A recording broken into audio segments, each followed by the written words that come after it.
गुरुर्ब्रह्मा गुरुर्विष्णु गुरुर्देवो महेश्वरः गुरुर्साक्षात् परब्रह्म तस्मै श्री गुरुवे नमः।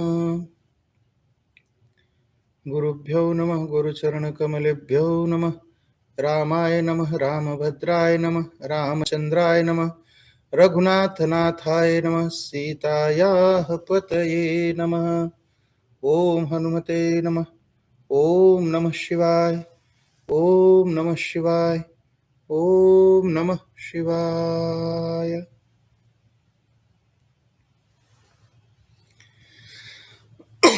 तो आज के सत्संग में हम प्रवेश करते हैं।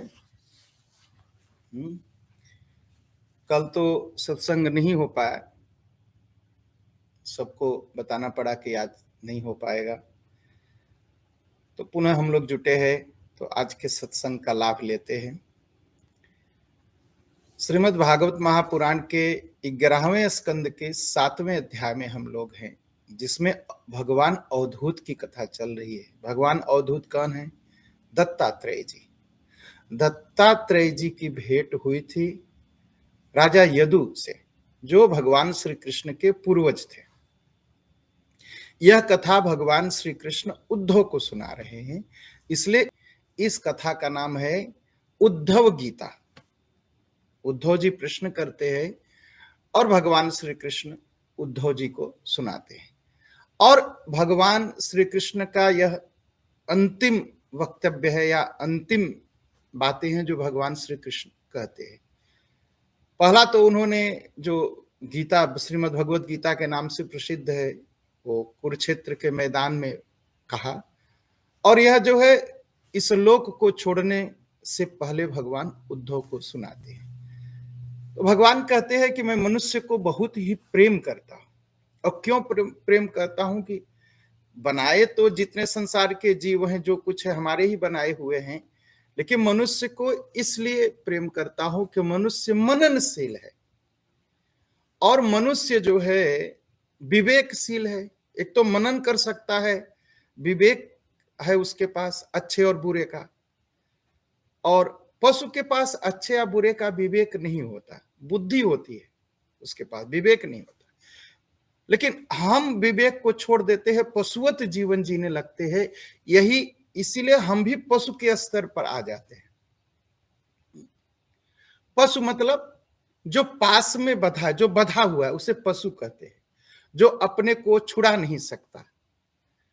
और मनुष्य अपने विवेक और मनन को मनन करके विचार करके अपने को आवागमन के पास से, जो अष्ट महापास हैं, कभी चर्चा होगी अष्ट महापास कौन से हैं, उससे अपने आप को छुड़ा सकता है।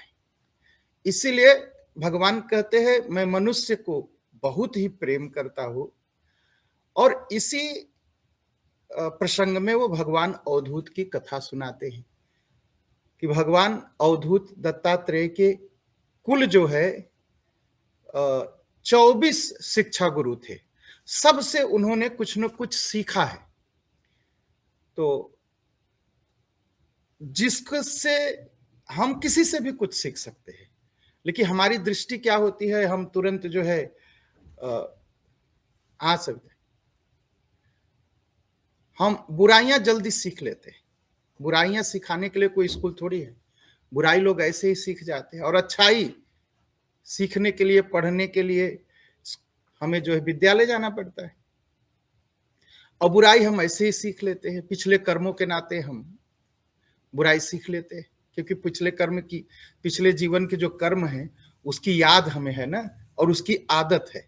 इससे हम फिर से उसी बुराई में गिर जाते हैं, गिरते गिरते गिरते गिरते एकदम गिर ही जाते हैं। अभी किसी से कहिए, अच्छा कभी कभी समाज में चलिए तो लोग कहते हैं अरे वो देखो इतना बेईमानी करके इतना धन कमा लिया, वो बेईमानी करके इतना धन कमा लिया, वो बेईमानी करके इतना धन कमा लिया, वो ऐसा हो गया, वैसा हो गया।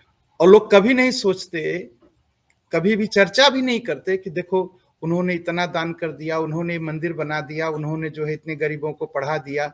इसकी चर्चा नहीं, बहुत कम सुनेंगे, लेकिन बहुत कम। क्योंकि आदमी के मन में जो बुराई है वो बाहर दिखाई पड़ती है, फिर उसी की बार बार चर्चा करता है। जैसे किसी शराबी को शराब की आदत पड़ जाती है तो सपने में भी शराब दिखाई पड़ता है, बस वैसे ही यह मनुष्य है। लेकिन अगर हम विवेक को मनन करेंगे और अपने जीवन में विवेक से जिएंगे तो भगवान की प्राप्ति हमें हो सकती है। तो मनुष्य भगवान को प्राप्त कर सकता है, मनुष्य भगवान को देख सकता है, मनुष्य भगवान के साथ लीला कर सकता है। इसलिए भगवान मनुष्य को बहुत प्रेम करते हैं।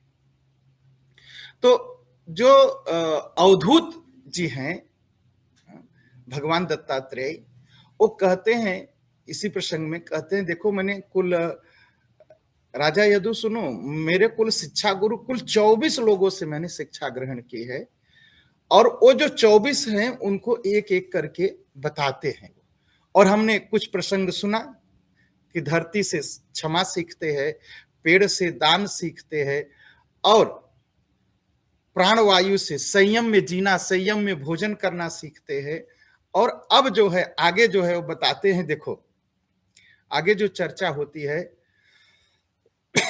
तो वायु दो तरह की है। कहते हैं एक वायु है जो है प्राण वायु, जो हम अंदर लेते हैं, और दूसरी वायु जो फैली हुई है। तो वायु की आदत क्या है? हवा की। कहा योगी को वायु से सीखना चाहिए, वायु की तरह रहना चाहिए। वायु क्या करता है? हवा बहती है, हवा चलती रहती है, और कहीं फूलों की महक लेती है हवा, कहीं पेड़ों की महक लेती है, कहीं मट्टी की महक लेती है, कहीं गंदगी की महक लेती है, और बहती है, उसको उसके साथ चलती है। लेकिन वो उसको बहा के ले जाती है, पहुंचा देती है, लेकिन हवा अपने आप को गंदा नहीं करती, या हवा अपने आप को महक में नहीं बैठाती। थोड़ी देर चलती है महक उसके साथ, फिर वो छूट जाता है उसका साथ। वैसे साधु और संत और विद्वान और मनुष्य को जीना चाहिए, निर्लेप रहना चाहिए। किसी से इतना ज्यादा मत जुड़ जाओ कि वो तुम्हारा जीवन ही बन जाए, ये चलेगा। वह गुण दोष, किसी का गुण दोष हवा अपनाता नहीं। जो चलता है साथ में चलो, फिर हवा आगे निकल जाती है। वैसे पुरुष आवश्यकता होने पर विभिन्न प्रकार के धर्म और स्वभाव के विषयों में तो जाए। क्या कहते हैं? शरीर के बाहर रहने वाली वायु से, यदि सुनो मैं कहता हूं, शरीर के बाहर रहने वाली वायु से मैंने सीखा है कि वायु को सभी जगह जाना पड़ता है, परंतु वह कभी भी किसी भी महक पर, किसी भी गंध पर वह जो है आसक्त नहीं होता, किसी का गुण दोष अपनाता भी नहीं। वैसे साधक पुरुष भी आवश्यकता होने पर, अगर जरूरत पड़ जाए, विभिन्न प्रकार के धर्म और स्वभाव के विषयों में तो जाए, परंतु अपने लक्ष्य पर स्थित रहे। कौन सा लक्ष्य? हमें चलना है। समय और स्वभाव बस, कहीं महक मिलेगी, कहीं गंदगी मिलेगी, कहीं कुछ मिलेगा, ये सब तो होगा, लेकिन कहीं आसक्त मत होइए संसार में। बस हवा की तरह बहते जाइए, बहते जाइए, और अपने लक्ष्य तक पहुंचिए, भगवान की प्राप्ति तक। कहीं किसी का दोष देखा, कहीं किसी का गुण देखा, बस झुक गए। न तो किसी से आसक्ति देखो, आसक्ति में पड़ो, न तो किसी के दोष में पड़ो, न तो किसी के अच्छाइयों में फंसो। रुको मत। तुम्हारा लक्ष्य क्या है? भगवान की प्राप्ति। तो हवा की तरह बस चलते रहो, रुको मत, चलते रहो। ये आसक्तियां आती रहेगी, ये माया आती रहेगी, मोह आती रहेगी, ये ठंडी गर्मी आती रहेगी, ये सब आएंगे जीवन में, और आएंगे तो कहीं रुको मत, चलते रहो, चलते रहो। जो चलेगा वो अपने लक्ष्य तक पहुंच जाएगा। महक है ना, वायु का गुण जो है गंध नहीं है, गंध जो है धरती से आता है। जो महक है ये धरती में है, हवा में नहीं है। हवा के साथ वो पहुंच जाता है सब जगह। तो गंध पृथ्वी का गुण है, लेकिन हवा को गंध का वहन करना पड़ता है, यहां से वहां ले जाना पड़ता है। ऐसा करने पर भी हवा जो है, वायु जो है, गंध पर आसक्त नहीं होता। रुक जाओ, बहुत अच्छी महक है, रुकता है नहीं ना। गंध से और हवा का उसका संपर्क नहीं होता, बस साथ पहुंच जाते हैं।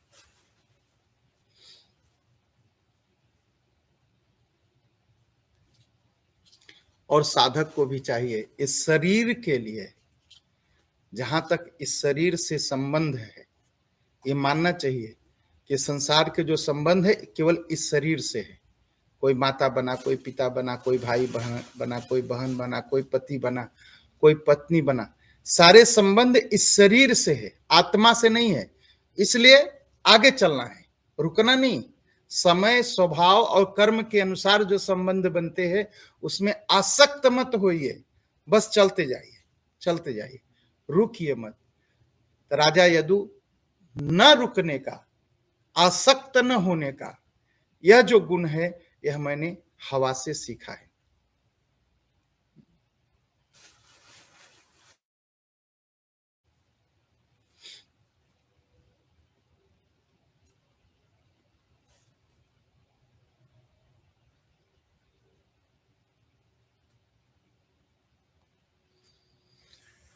और कहते हैं आकाश, आकाश से जो 5 एलिमेंट है ना, ये भी हमें सिखाते हैं। लेकिन हम तो सीख तो सबसे सकते हैं, सब चीज से सीख सकते हैं। तो सीखने का गुण अगर हमारे अंदर आ जाए तो सीखने के लिए बहुत कुछ है। कुत्ता से, बिल्ली से, सांप से, सुअर से, गधा से, घोड़ा से, गाय से, सबसे हम कुछ न कुछ सीख सकते हैं। लेकिन हमारे अंदर सीखने की वृत्ति पहले होनी चाहिए। तो कहा कि आकाश, आकाश से मैंने सीखा है। देखिए, आकाश सर्वत्र है, बिना आकाश के यह घर नहीं बन सकता, यह जगह नहीं हो सकता। हम मटकी बनाते हैं ना, उसमें अंदर भी आकाश होता है, बाहर भी आकाश होता है, उसे कहते हैं घटाकाश। और वस्त्र बनता है, वस्त्र में भी कितना भी आप मजबूत, कितना भी गझिन बना लीजिए, लेकिन उसमें छेद रहता है, उसे पटाकाश कहते हैं। आकाश सर्वत्र व्याप्त है। हाँ, हमें कुछ रूप दे करके उसका अलग अलग नाम और अलग अलग रूप दे करके हम उसको कुछ अलग करते हैं, उसको हम अलग करते हैं। चर में है, अचर में है, सब जगह है। इस सूक्ष्म शरीर में है, उस स्थूल शरीर, सर्वत्र आत्मा है, सर्वत्र आकाश है। जैसे ईश्वर सर्वत्र व्याप्त है, वैसे आकाश सर्वत्र व्याप्त है। आकाश को हम काट सकते हैं? नहीं। आकाश को आत्मा स्वरूप है, न तो हम काट सकते हैं, न जला सकते हैं, न सुखा सकते हैं, न गला सकते हैं, न पानी से भिगो सकते, कुछ नहीं कर सकते। आकाश, बिना आकाश के कुछ होगा भी नहीं। वैसे ईश्वर है और आत्मा है, क्योंकि आत्मा भी ईश्वर का अंश है। उसे भी न जला सकते हैं, न काट सकते हैं, न न न न पानी से भिगा सकते हैं, कुछ नहीं कर सकते। वो है बस ऐसे है, और जैसा है उसका स्वरूप नहीं बदल सकता, सर्वत्र है। हमें फील नहीं होता कि सर्वत्र है, वैसे ईश्वर भी सर्वत्र है। जैसे आकाश सर्वत्र है, शरीर के अंदर है, शरीर के बाहर है, लोटे में है, लोटे के भीतर है, लोटे के बाहर है। आकाश सर्वत्र है, न तो हम अनुभव कर पाते हैं, न तो हम छू पाते हैं आकाश को। वैसे ईश्वर है। ज्ञान से हम इसको समझ सकते हैं, बुद्धि से, विवेक से हम समझ सकते हैं, अनुभव कर सकते हैं, देख सकते हैं। लेकिन अगर विवेक का उपयोग हम नहीं करेंगे तो आकाश को समझ भी नहीं सकते। हमें लगता है आकाश थोड़ी दूर गिरा हुआ है, लेकिन वहां जाइए तो लगेगा और आकाश गिरा, और आगे बढ़ना पड़ेगा, और आगे बढ़ना पड़ेगा। फिर हम ऊपर देखते हैं, सोचते हैं आकाश ऊपर है, थोड़ी ऊपर जाए तो लगेगा कि और ऊपर है, थोड़ी ऊपर जाए तो और ऊपर है। वह ऊपर भी है, नीचे भी है, आगे भी है, पीछे भी है, उत्तर है, दक्षिण है, पश्चिम है, चार सर्वत्र है। बस उसे विवेक बुद्धि से समझने की जरूरत है।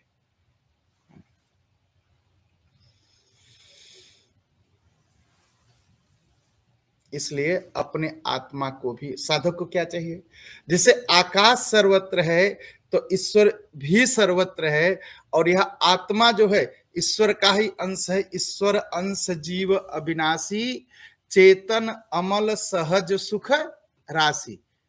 ऐसा अनुभव करे, ऐसा ध्यान करे कि सर्वत्र मेरी ही आत्मा है। यह आत्मा ही सर्वत्र व्याप्त है।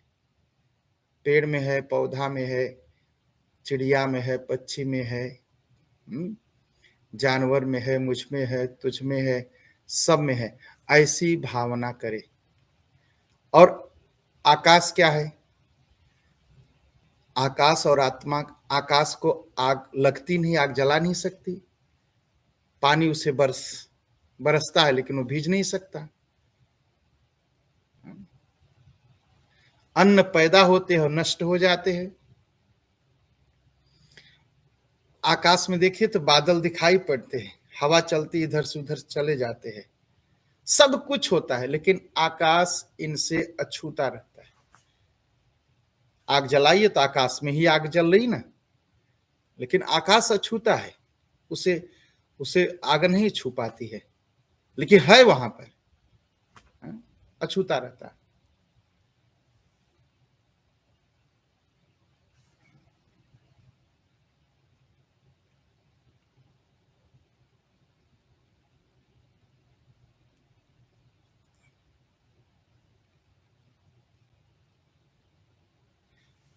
तो आकाश की तरह अपने आप को सर्वत्र अनुभव करे, यह साधक का कार्य, यह मनुष्य का है।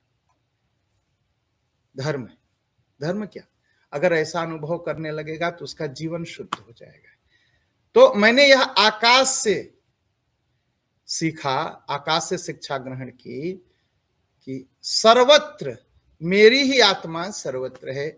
ऐसा जो है अवधूत जी ने राजा यदु से कहा। अब कहते हैं कि जल से मैंने क्या सीखा? जल का स्वभाव क्या है?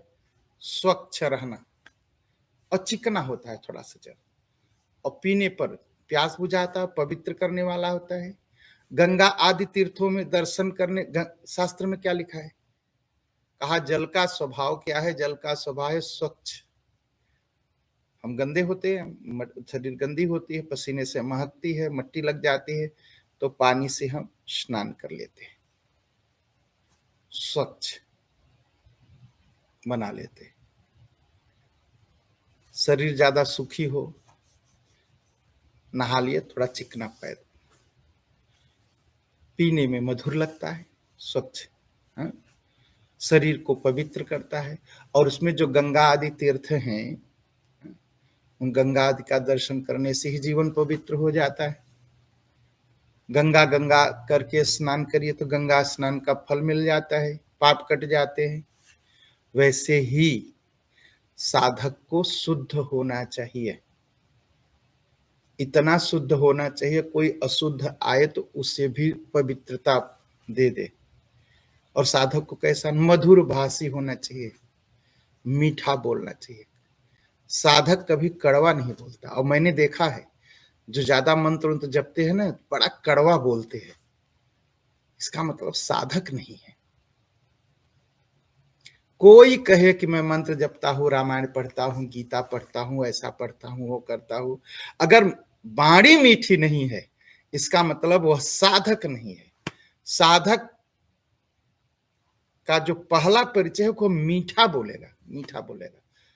और देखने में क्या आता है? साधक बहुत कड़वा बोलता है, इसका मतलब है कि साधना में कमी है, साधना में कमी है। तो साधक मनुष्य को कैसा होना चाहिए? पहली बात तो शुद्ध होना चाहिए। अगर कोई अपवित्र भी आ गया तो इतनी शक्ति हो कि उसे पवित्र कर सके। और चिकना होना चाहिए, रूखा सूखा नहीं होना चाहिए, सूखा सूखा नहीं, थोड़ा चिकना होना चाहिए। और मधुर भाषी होना चाहिए, मीठा बोलना चाहिए। वो लोग कह देते हैं ना, मैं फड़ाक से बोलता हूँ। फड़ाक से बोलता हूँ मतलब गंदी आदत है, खराब है, यह पाप है। मधुर भाषी होना चाहिए और लोक पालक होना चाहिए। कोई भी हमारे पास आ जाए उसे शांति मिले, ऐसा ऐसी कोशिश करनी चाहिए।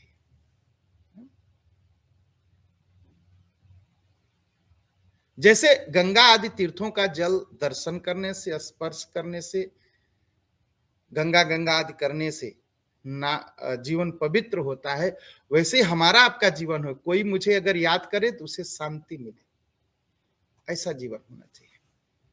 कोई मुझे देखे तो उसे शांति मिले। ऐसा नहीं कि आपको देखते ही लोग कांपने लगे, ऐसा नहीं। देखते ही लोगों को लगे हाँ मेरा सहारा आ गया, अब मुझे कोई चिंता की बात नहीं। ये फीलिंग देनी चाहिए, मैं हूं ना, चिंता मत करो, मैं हूं, मैं संभाल लूंगा। लेकिन लोग क्या सोचते हैं, बस मैं पहुंचता हूं तो लोग कांपने लगते हैं मुझे देख के। अरे राक्षस थोड़ी है भैया, तुम्हें देख के लोग कांपने लगेंगे। भगवान भगवत्ता होनी चाहिए अपने अंदर कि कोई दुखी व्यक्ति देख ले तो उससे मन को शांति मिल जाए। जैसे विभीषण ने राम जी को देखा, उसे लग गया कि ये मेरे रक्षक हैं। हनुमान जी को देखा, हाँ संत आ गए, जीवन की रक्षा हो जाएगी। ऐसे ऐसे जीना चाहिए। नहीं कि लोग देखे तो छिपने लगे, अरे आ गए, अब कुछ बोल देंगे, कुछ कह देंगे, अपमान कर देंगे। नहीं, ये नहीं चलेगा।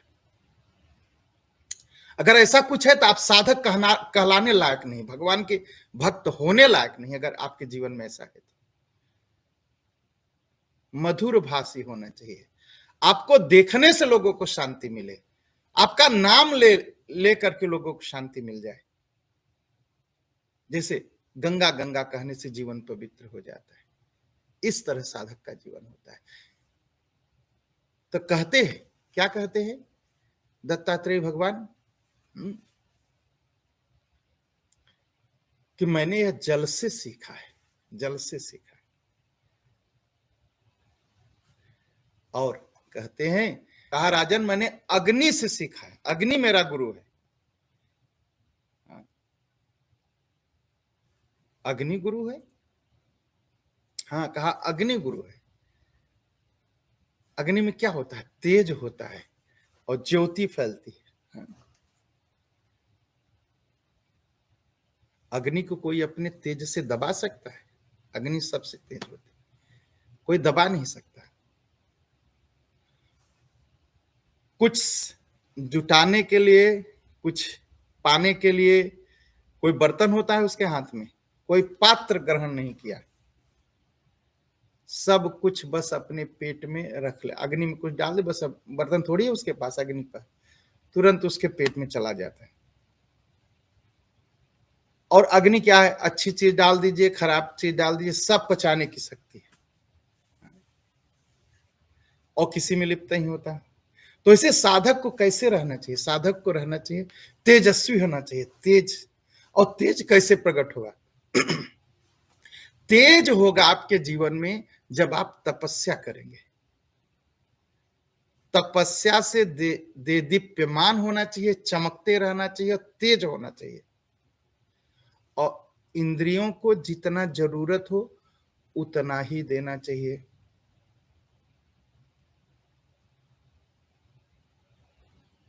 इंद्रियों को जितनी जरूरत हो, मनुष्य को क्या चाहिए, इंद्रियों को जितनी जरूरत हो उतना देना चाहिए, लेकिन किसी भोग में लिप्त नहीं होना चाहिए। अग्नि के अंदर हम अच्छा या खराब डाल देते हो, जला देता है, खत्म कर देता है, सब अच्छा हो या खराब। तो इसे साधक को होना चाहिए, जो भी संसार से मिले स्वीकार तो कर ले, लेकिन किसी में लिप्त न हो और सब चीज को जला करके शुद्ध कर दे।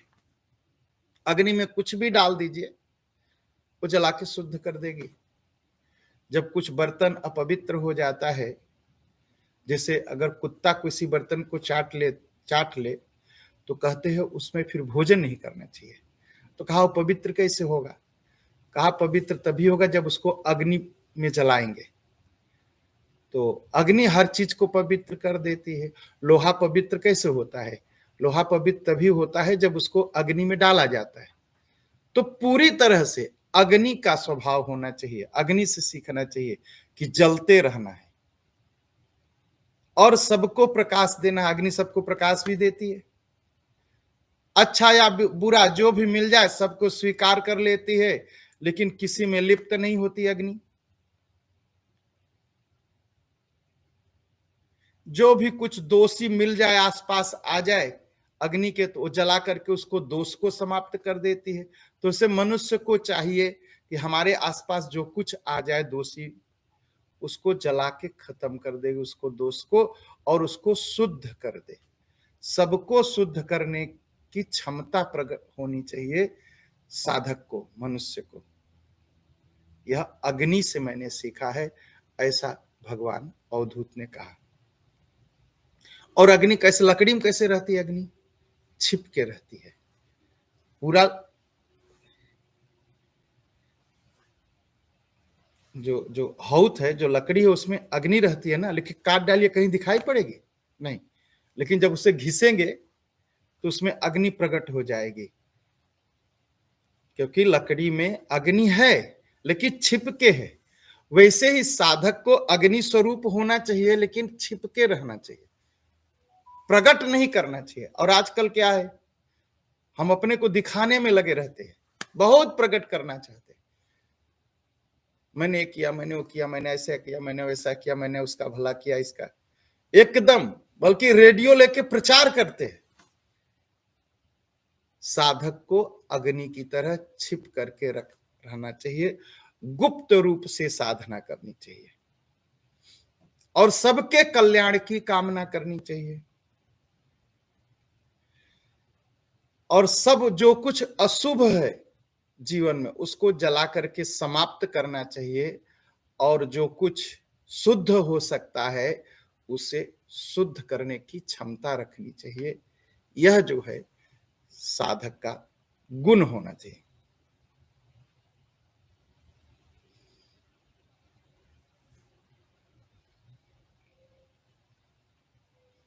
और कहते हैं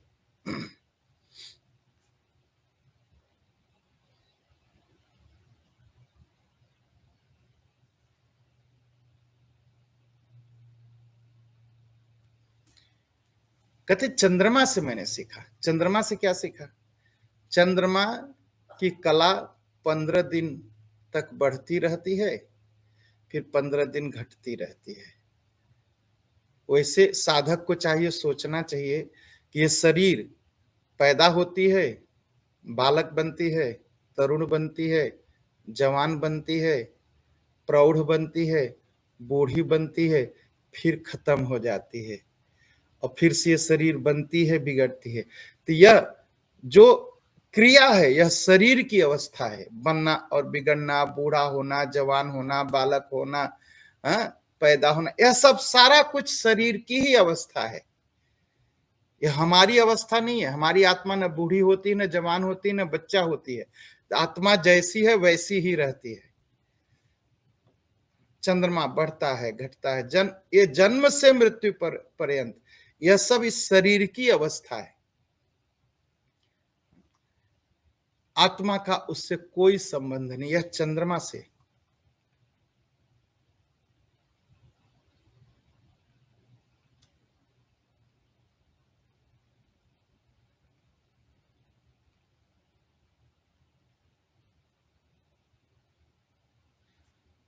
आग की लपट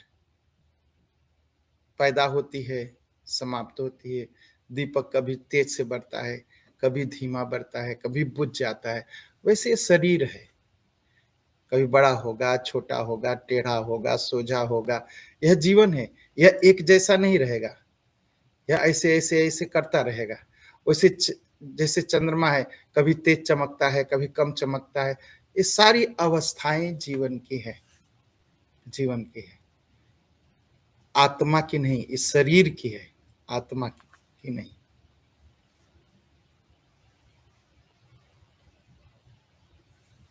और हर क्षण यह शरीर समाप्त हो रही। कोई कह सकता है कि शरीर नहीं समाप्त हो रही, हर क्षण समाप्त हो रही। और जो हर क्षण समाप्त ही हो रही है और समाप्त हो भी जाएगी, तो उसके लिए चिंता करने की जरूरत भी नहीं है।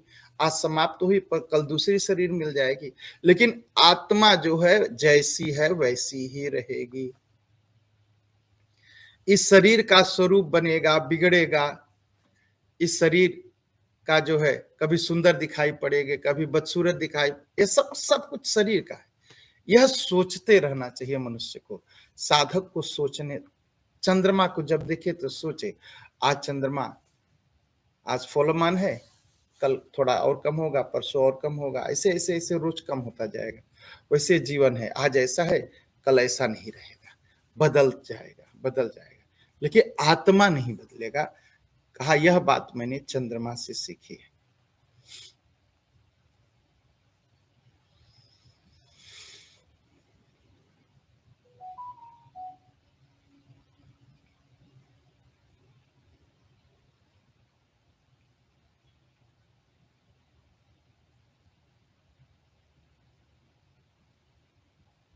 कहा कि सूर्य से शिक्षा ग्रहण की।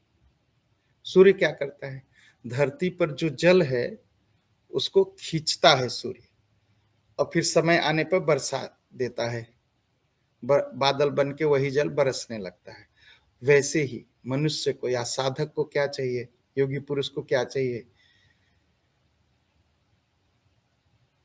इंद्रियों के द्वारा संसार की वस्तुओं को, विषयों को ग्रहण करता है, फिर समय आने पर उसे त्याग देता है। सूर्य जल को ग्रहण करता है, खींचता है और फिर छोड़ देता है। वैसे ही योगी पुरुष को समय आने पर इंद्रियों द्वारा विषयों को ग्रहण करे, ठीक है, फिर त्याग कर दे, उसका दान कर दे। सूर्य क्या करता है? दान करता है, लेता तो है लेकिन वापस देता है। वैसे मनुष्य को क्या चाहिए? संसार में व्यापार इत्यादि करके कुछ कमाए, लेकिन फिर उसका त्याग करने की हिम्मत रखे, उसको दान देने की हिम्मत रखे, उसको फिर छोड़ने की हिम्मत रखे। ये मनुष्य का स्वभाव होना चाहिए। अगर ऐसा स्वभाव होगा तो ही हम सूर्य बन पाएंगे। अगर हम केवल ग्रहण करते रहेंगे, जुटाते रहेंगे, तो हम सूर्य नहीं बन पाएंगे, हम साधक नहीं बन पाएंगे, हम मनुष्य नहीं बन पाएंगे। सूर्य ग्रहण करता है, फिर वापस भेज देता है। वैसे ही मनुष्य को चाहिए, योगी को चाहिए, साधक को चाहिए, दान देने की क्षमता हो। लेकिन सूर्य जब जल ग्रहण करता है तो आसक्त नहीं होता उस पर कि आसक्त है, आसक्त नहीं होता, उसे छोड़ देता है, त्याग कर देता है। और सूर्य क्या है? आप, सूर्य एक है, आप ढेर सारे बर्तन रखिए और उसमें पानी भर दीजिए, तो जितना बर्तन है उतनी तरह के सूर्य दिखाई पड़ेंगे, ठीक है। वैसे ही हम जो मनुष्य जो है यह पानी वाला बर्तन है, और आत्मा एक ऊपर है, परमात्मा, वो सब में अलग अलग दिखाई पड़ता है। कहा साधक को ऐसे सोचना चाहिए, जो मेरी आत्मा है वो उसकी आत्मा है, वही उसकी आत्मा है, उसकी वही उसकी आत्मा है। लेकिन सूर्य एक ही है, परमात्मा एक ही है, लेकिन हम बर्तन है, इसलिए बर्तन में अलग अलग दिखाई पड़ रहे, बस ऐसा सोचना चाहिए।